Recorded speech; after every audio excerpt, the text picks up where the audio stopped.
Assalamualaikum warahmatullahi wabarakatuh. Kami dari kelompok 2 kelas 3B akan menjelaskan tentang kolom absorpsi. Pengertian kolom absorpsi. Kolom absorpsi merupakan suatu kolom atau tabung tempat terjadinya proses pengabsorpsi, penyerapan atau penggumpalan dari zat yang dilewatkan di kolom atau tabung tersebut. Proses ini dilakukan dengan melewatkan zat yang terkontaminasi oleh komponen lain, dan zat tersebut dilewatkan ke kolom ini di mana terdapat fase cair dari komponen tersebut. Prinsip kerja kolom absorpsi. Kolom absorpsi adalah sebuah kolom di mana ada zat yang berbeda fase mengalir berlawanan arah yang dapat menyebabkan komponen kimia ditransfer dari satu fase cairan ke fase lainnya.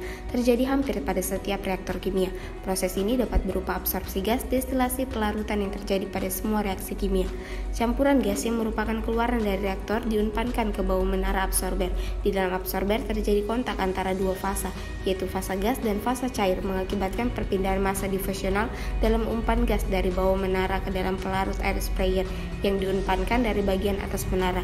Peristiwa absorpsi ini terjadi pada semua kolom yang berisi packing dengan dua tingkat.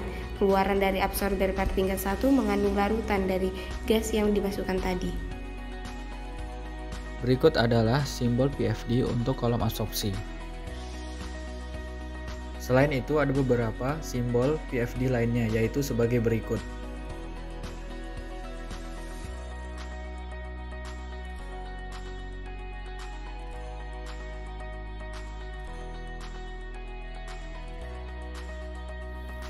Selanjutnya bisa dilihat, ini merupakan gambar neraca massa pada kolom absorber.